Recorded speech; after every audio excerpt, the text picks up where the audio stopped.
I am so excited to share my latest resource, downloadable print your own flashcard decks. These have been created following my many years working with children of all abilities in the clinical setting. And my themed flashcard decks work. The kids love them because they're engaging and they encourage movement, learning, coping skills, and just plain fun. From dinosaurs to Halloween, each deck includes suggested and themed centering techniques, warm-ups, guided meditation, relaxation, yoga-based movement, and games.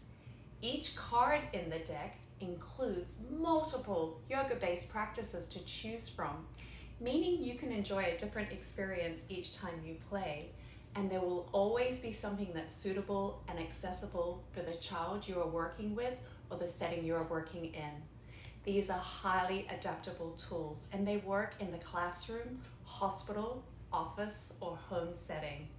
Download and print on card or paper stock of your choice and enjoy creative, adaptable, and accessible adventures for many years to come with children of all abilities and in all settings.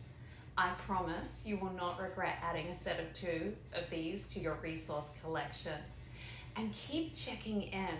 I have created a lot of these decks over the many years I worked in the clinical setting with children of all abilities, and I'm slowly updating and releasing them to the public so that all children can benefit from these wonderful tools.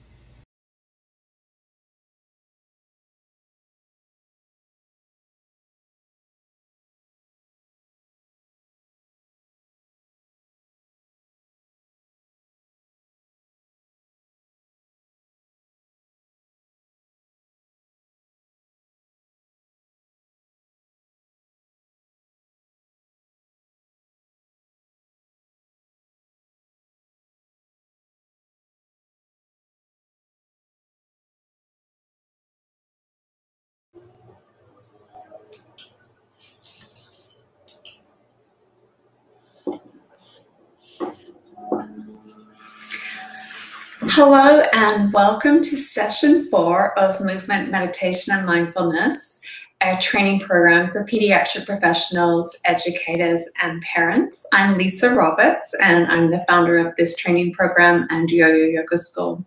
Session 4 is on the topic of reflective meditation for children. The previous session was about active meditation for children and how to meet children where they're at their ability, especially children who may be challenged by being still. And now we're going to segue into taking the next step and helping children to access more reflective meditation practices where we tune in, turn the attention inwards, and really begin to develop the skills of quietening and calming the mind without having to use any external anchors. So, introducing reflective meditation techniques. Why is this important? So we're going to incrementally build on the skills we learned from active meditation. We begin to introduce quiet time and stillness and help children develop the skills to become more quiet and still and reflective.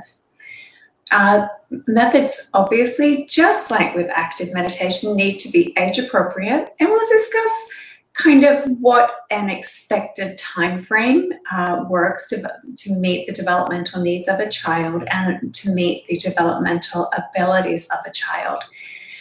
Creativity is always key. When we want to engage children in anything, no matter what the subject, the more creative and fun we make it, the easier it is to learn and the more willing children are to participate. We want to begin using reflective meditation techniques to encourage reflection, for children to take that moment to step back instead of being reactive, but being more reflective, taking time to step back and reflect, think, notice how they feel, and then act based on that reflection. Rewarding success is very important. as children are learning something new, even the little successes, point them out, help them celebrate, and that just encourages and empowers children to continue trying. Communication is important, and as I always say, keeping communication, the lines of communication open. So never leading, just truly asking and holding space for the child and providing them the opportunity and the time to reflect and tell you how they felt and express how they felt during a technique. This is the best way to work and determine what works for kids, by allowing them to share what works, how they feel, encouraging them to explore how they feel, and then putting that together. And you as the guide will direct them and help the child to find techniques that resonate with them or present it in a way that resonates with them. But if you immediately ask a child, hey, do you feel relaxed? You may not give them the opportunity to reflect, and they may just be reactive and say, oh, yeah, I feel relaxed. And that doesn't give you truly the opportunity to find out how they feel. So allow the child to say how they feel. You can give them some examples, but give a broad range and then really encourage them, instead of having a knee-jerk reaction, to take that reflection time, think about it, and then respond. So let's review the differences between active and reflective meditation. So active, we're providing a strong anchor to connect the child to the present moment. So it may be through games, it may be through music, it may be through activity. And what that does is it just introduces basic present moment awareness skills, setting children up for success, particularly those that are just learning this or new to it, or kids who are challenged by being still. I have many children who really have trouble sitting still and focusing, and sometimes it's a very long time before we start looking at reflective meditation. We just stick to the more active, focus-based activities, and that's where they find success. And some children become ready quite quickly. So it's very, very subjective. So this is really a work of observation, communication, and then just moving forward as and when the child's ready, and moving forward incrementally. Just little moments, even 30 seconds of stillness should be rewarded and counted as reflective meditation time. So reflective is introducing stillness in the body and the mind. We begin to encourage that inner reflection, the tuning out the outside world and turning the attention inward. And then we're beginning to really promote deep relaxation, stilling the body, stilling the mind, and letting everything just settle.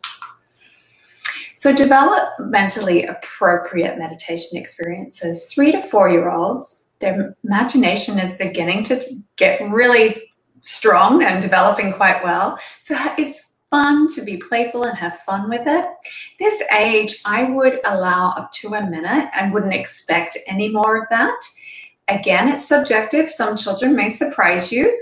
A little bit of sensory input can be helpful.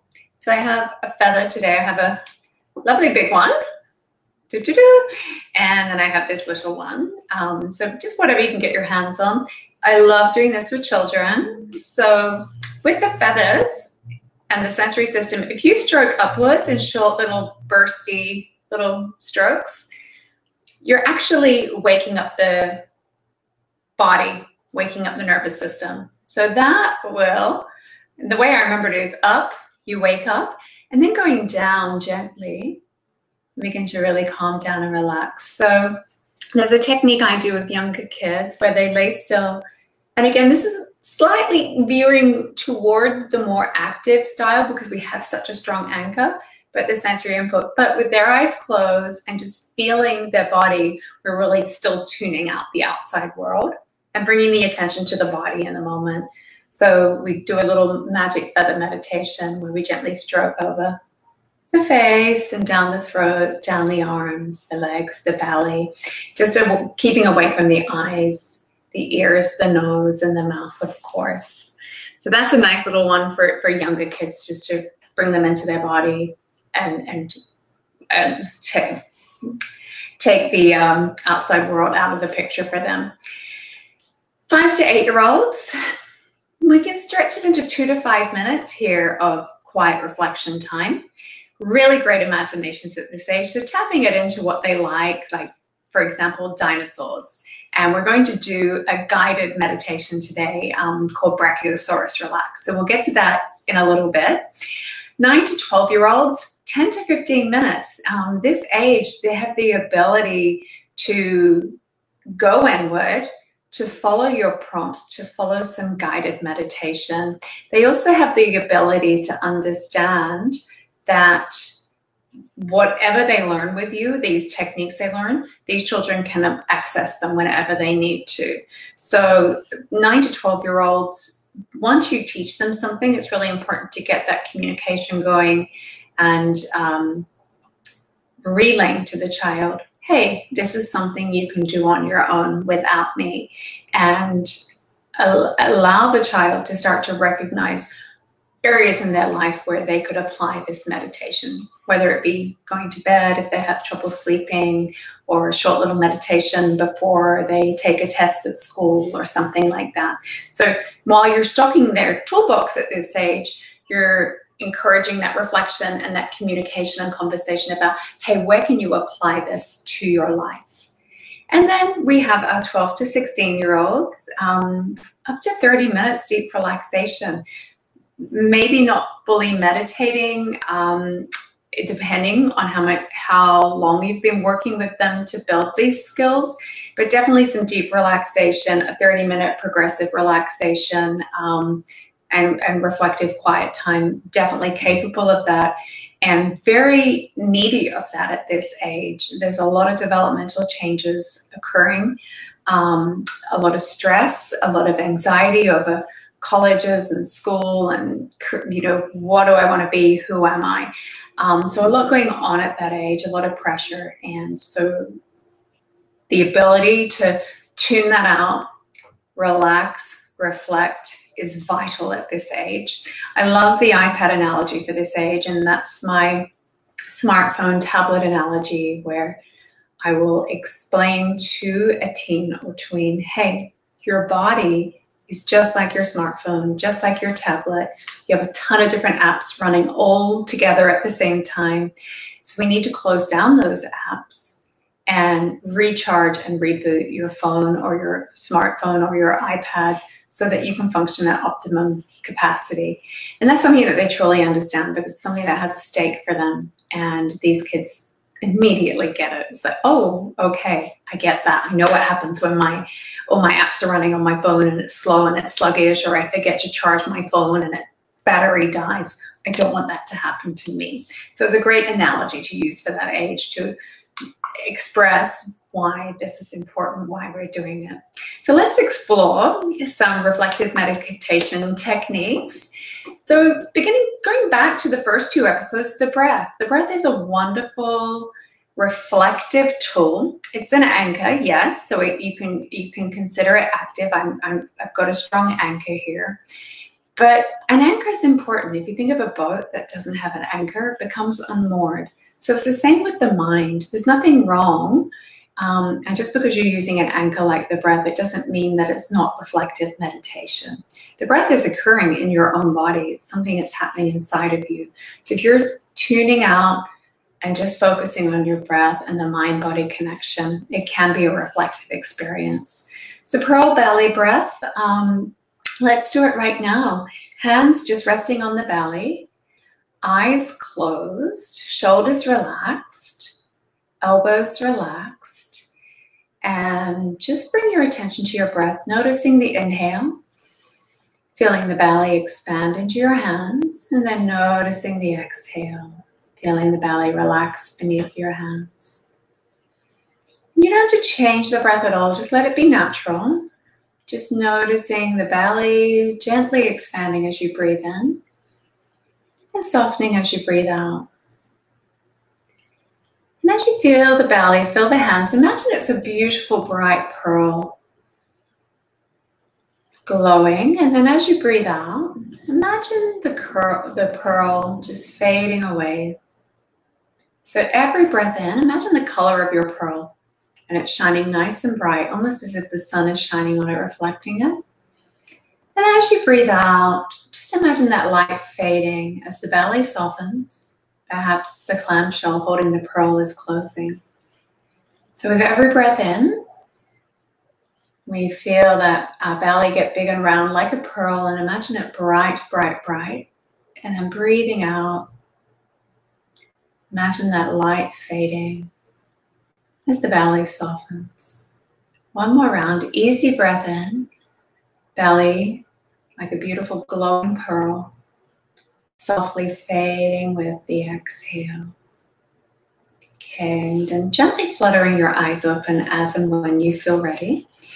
And mantra is another wonderful way to connect to the breath. We did cover this in the first session. And mantra is a word or a phrase that we connect to the inhale and the exhale. It can be a different word or phrase for the inhale and exhale. It can be the same. You can change it every time you practice. It's something that's very personal. So I have some suggestions up on the PowerPoint. But it can really be anything. It can be a color, it can be a feeling, it can be a place. Just finding what resonates with you or the person you're teaching and helping them to have a look in their toolbox, just a few little mantras that immediately when they come to mind, they help them connect to the breath, drop in, and let everything else just fall away. Truly connect to the moment. And then focus breathing. That's a technique where we use the breath and we just focus on the breath in great detail. So I'm going to do a bridged version of that right now. So again, closing the eyes and finding a comfortable position in the seat. Breathing normally, not changing the breath at all. Just bring your attention to the nostrils and allow your attention to settle there. Notice the feeling of the breath as it travels in and out of the nose. Perhaps you feel that the inhale and exhale feels quite different. Maybe you notice the sensation of the air as you breathe in and breathe out, as it moves in and out of the nose. Perhaps you notice the temperature. And maybe the inhale and exhale feel like each is a different temperature. And maybe you just feel the speed at which the breath moves as you breathe in and as you breathe out. So just noticing the sensations of the breath entering and leaving the body at the nostrils. And then following the breath as it travels up the nasal passages and back again. Again, noticing the speed at which it moves, the sensation, perhaps even the temperature, and any other little sensation you may notice. And then following the breath on its journey over the back of the throat, noticing those sensations. And then becoming aware of the breath as it enters and leaves the lungs. Now, we may not exactly feel that, but we can begin to notice the movements, the subtle movements the body makes to accommodate each inhale and each exhale. So being aware of the upper chest expanding and relaxing. Being aware of the shoulders on the back side of the body, gently expanding as you breathe in and softening as you breathe out. Being aware of the side ribs on either side of the torso as you breathe in, noticing them expanding and softening on the exhale. And then finally, being aware of the belly as you breathe in, noticing the belly expand on their inhale and soften on the exhale. So being aware from start to finish, nostrils, nasal passages, throat, upper chest, shoulders, side ribs, belly, all expanding, all feeling something. And then feeling the belly soften, side ribs, shoulders, chest, throat, nasal passages, nostrils. So following each breath in great detail, paying attention to each of those anchors from the nostrils as the breath enters to the expanding belly, from the softening belly all the way through to the breath leaving the nostrils. So many subtle sensations experienced with each inhale and each exhale. Each one providing you a nice solid anchor to connect to each breath, connecting the mind via the breath to the present moment. And then whenever you're ready, you can gently flutter your eyes open. So there's 3 examples of breathing techniques and how you can use the breath to tune in, closing the eyes and just bringing all of the attention inward and connecting to the breath is a wonderful, strong anchor. And the breath truly occurs in the present moment. You can't breathe 5 minutes ago, it's already occurred. You can't breathe 5 minutes from now, you will, but it's not here yet. Every single breath you are taking is 100% in the moment. So if you truly connect your mind to it and let everything else fall away, you are connecting to the present moment and you are meditating. So reflective meditation, more guided meditation, progressive relaxation. Again, that's a body awareness. If you're progressively moving through the body, guiding a person to check in with each part of their body, they are truly present as well. So capturing imaginations with creative storytelling, guided imagery work, mind-body awareness through progressive relaxation. So let's try one today. Let's try guided relaxation for littles. We are going to practice an exercise I call Brachiosaurus Relax. So finding a comfortable seat or position, closing the eyes, and we're going to take 3 breaths together, an easy breath in through the nose, and a big old sigh. 2 more, easy breath in through the nose, big old sigh. Now just relax. 1 more breath, easy inhale, let it go. I want you to imagine you are a Brachiosaurus. The Brachiosaurus is the largest dinosaur known to man. And he weighed in at about 60 tons. That's the same as about 650 people. Imagine that you weigh 60 tons. Wherever you are, sitting in your chair or on a yoga mat or resting on your back, allow your body to be heavy yet supported.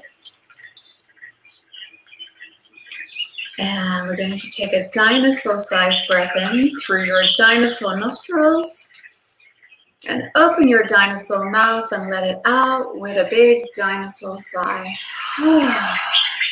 60 tons, let your whole body sink.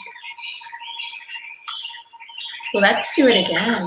Easy breath in, filling up your dinosaur lungs. Relaxing breath out, open your dinosaur jaws. Last one, breathing in until your dinosaur belly expands and gets big. Breathing out, let it go. Nice, relaxed Brachiosaurus. Heavy, 60 tons. Sink deeper now into the floor or the chair beneath you. Don't worry, it will support you. You big old dinosaurs can relax without any worries at all. No matter how deeply you relax, you are safe and you are supported. Imagine your dinosaur body relaxing. Let it be heavy, sinking into the floor or into the chair beneath you, almost as if you could sink right through it. You won't, so don't worry. Let go completely and imagine that you could. Feel your dinosaur head relax. Relax your dinosaur nostrils. Imagine they weigh 60 tons too. Relax those sharp dinosaur teeth. Feel them soften inside your mouth as your Brachiosaurus surrenders and relaxes. Relax your dinosaur jaw. Allow it to soften. Nice, relaxed dinosaur. Remember, you weigh 60 tons. Relax and sink into the floor or the chair beneath you. It will always support you, so simply imagine you can relax right through it. Nice, relaxed dinosaur. Heavy, but supportive. Relax your dinosaur shoulders. Relax your dinosaur arms. Imagine you weigh 60 tons, 650 people. The shoulders and arms sink into the support beneath you. Relax your dinosaur claws. Relax your dinosaur chest. Feel your dinosaur belly soften. Relaxed and heavy, fully supported. Sinking deeper and deeper. Your dinosaur relaxes more and more. 60 tons, 650 people, sinking, surrendering, relaxing.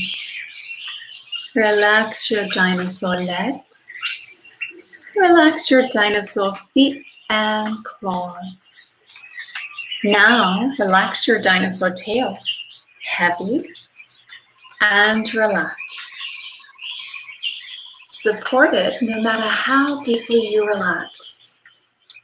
Relax your dinosaur skin. Relax your dinosaur scales. Nice, relaxed dinosaur. Sinking, surrendering. Relaxing deeper and deeper. Imagine you weigh 60 tons. Let go, let go, let go. Imagine you weigh as much as 650 people. Relax, relax, relax. Deeper and deeper, supported and relaxed. Just like the Tyrannosaurus Rex, the Brachiosaurus now has two names. Brachiosaurus Relax. Relaxing deeper and deeper. Imagine you weigh 60 tons. Brachiosaurus Relax. Let go. Relax. Deeper and deeper. Okay, so gently fluttering your eyes open. And we'll move on to the next slide. And now we're going to practice a progressive relaxation that I've designed for teens. So again, I'm just going to find some music and finding a comfortable position again.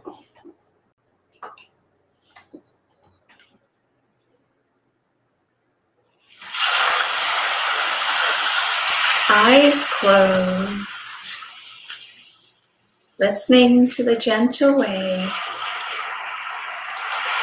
I want you to imagine you're on a beautiful beach somewhere, feeling the sun shining on you, warming your body from the top of your head all the way to your toes. You can hear the ocean waves, so imagine what the ocean looks like. Imagine the fresh salty air and the gentle ocean breeze. Imagine your beach towel and the colors and patterns that are underneath it. How that beach towel feels under your skin. Knowing that beneath that lovely soft towel is some warm, soft sand. No matter how deeply you relax, the sand will mold into the shape of your body and support you. You're safe and you are supported.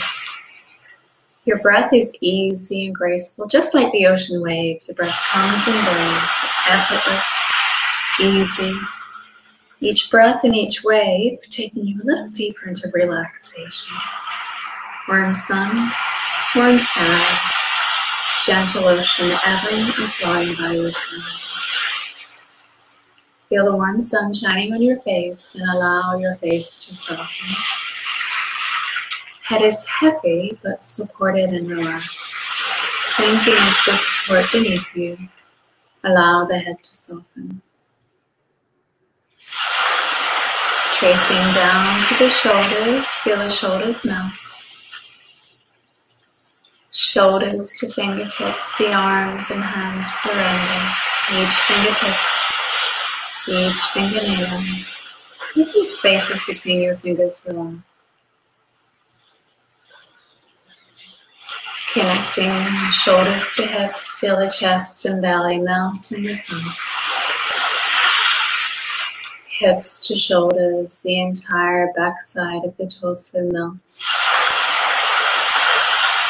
From the base of the skull to the tailbone, one by one, each vertebra melts and softens. Chest, belly, and back, sinking into the support of your towel and sand, cradling and supporting your body, no matter how deeply you relax. Hips to toes, legs and feet melt in the sun. Each toe, each toenail, even the spaces between the toes.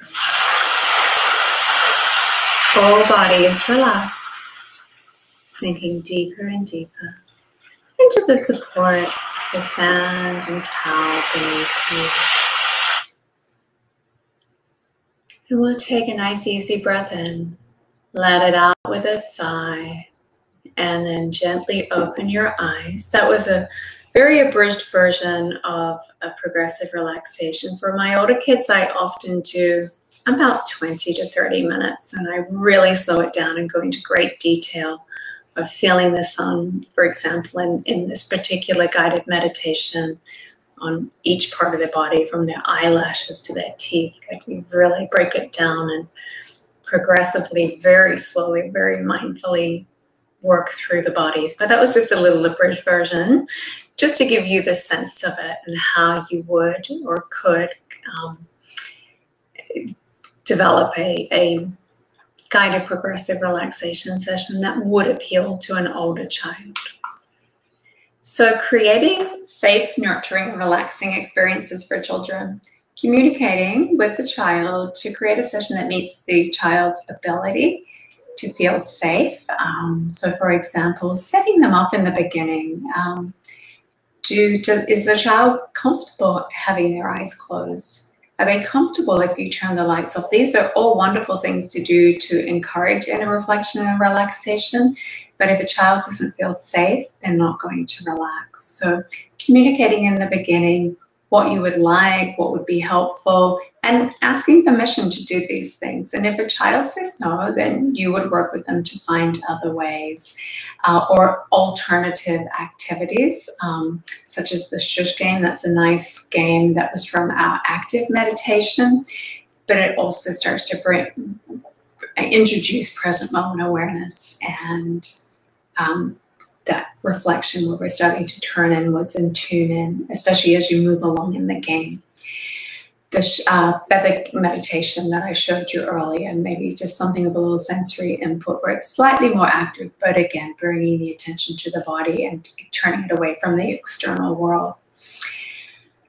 Another trick I use is dimming the lights. If we don't want them fully out, we maybe dim them to help a child feel safe. I may, if they want me to hold their hand or place a hand on them, so just in case they fall asleep, and if they start to drift off and wake up, they feel safe that somebody is there. Again, this is all with permission, and it's all very subjective. So communicating openly with the child and finding out what's going to make them feel safe and nurtured so that they can fully relax and enjoy their meditation experience. Setting up a comfortable, nurturing experience, include pillows, blankets, weighted or warmed blankets for children with sensory challenges, and even children without sensory challenges. That can just feel really nice and yummy and just help you let go and relax and melt any tension out of the body. placing an extra blanket within reach. When we relax, our body temperature drops. So it's just helpful to have an extra blanket on hand and providing permission before you start so the kid doesn't feel like they have to ask for permission during and disrupt the session. Just, hey, I'm going to put this extra blanket here, and if you need it, just pull it on, or you can ask me. Covering feet with socks, again, so the feet don't get cold. Eye pillows, you can make your own eye pillows. That's a fun activity to do. And then again, as I've talked in previous sessions, bringing crafts and creative practices and activities into your sessions. And if something that the child creates, then they feel more connected to it and more inclined to use it. So we do a little activity and make our own eye pillows, and then that's an eye pillow you encourage the child to use for inner reflection or reflective meditation, and they take it home, they're more inclined. That's a nice solid reminder, hey, this is something I made, I'm really proud of it, and I'm going to use it. So it encourages practice beyond your session. Playing music, dimming lights, drawing the shades, voice modulation, modulating your own voice as well. If you can, the more gentle you speak, that's sort of another nonverbal cue. Hey, it's time to relax. Just changing your tone of voice can really change the outcome. And that's something that you need to work on. I recommend recording yourself and listening. You do get better. You do get more confident as you try it. Eliminating distractions, phones off, do not disturb signs on the door. Breath work for presence and letting go is really, really helpful. And you notice when I did the Brachiosaurus and the beach one, we did a little breathing to start just to really let go before we start to do our progressive relaxation. Journaling and crafting and discussion post-practice encourages inner reflection, and it also helps you as a teacher. There's that line of communication to help the child to find tools that work for them and resonate with them. And communication as well is important. Talking. The younger kids, sometimes they might start to have a little conversation with you while you're doing a guided relaxation. If it's a one-on-one session, that's fine, and I'll just respond in a whisper. And because when you whisper back, they whisper back, and then we slowly can then use the voice as a modulator to tone things down and turn the attention inward. As the kids get older, I try to discourage that and encourage them to keep their thoughts in and share them at the end of the session through journaling or crafting or discussion. Obviously, I give permission if they do want to, if you need to go to the bathroom or you need to use a tissue, or you don't need to ask permission for that. Just get up and do it, and then come back to your resting spot, especially if you are doing a group. But even one-on-one, I don't want a kid to suddenly feeling tense because, oh, I need to blow my nose, or I need to go to the bathroom and I forgot to, and now I'm doing this relaxation and I'm just going to tolerate it until she's done, so that you kind of lose the purpose. So always giving permission for those things prior, and then that will help just to create a safe environment. But also, if you start the conversation before the practice, hey, if you need to use a tissue, or if you need to go to the bathroom, oh, I need to go to the bathroom. Usually that will happen before you go into your relaxation, so you can get that stuff out of the way. And again, permission is important. Sleeping. I tell my kids, hey, you might fall asleep, and that's okay. Now, some people may argue that's not really meditating, because meditating is kind of tuning everything out, but with awareness. So, but my argument is, if a child relaxes so much that they fall asleep, they probably needed that rest. So it's okay. So I give permission to sleep. So, hey, if you fall asleep, if you start to fall asleep, go with it. It means your body needed it. The subconscious mind will still hear your guided relaxation. So they're still going to get the benefits, whether they're listening consciously or subconsciously. And then waking. So depending on the situation, if it's your own child and they're in bed and if they fall asleep, you can just leave them sleeping. That's fine. If we're in a classroom setting and we're doing a little guided meditation and then we're going back to class, if a child falls asleep, you are going to need to wake them up. Before practicing, never just a big surprise, because you'll scare them with a feather. But I'll tell kids, hey, if you fall, if you do fall asleep, it's okay, it's not a problem. But when we're going to go back to class or going to go back or when we need to wake up, I'm going to wake you up with a little wake up feather. It's the magic wake up feather. And I'm just going to gently tickle you under your chin or on your hand or wherever it may be. So you tell them before, it's all part of the setup. And then when it's time to wake up, you can gently wake them up.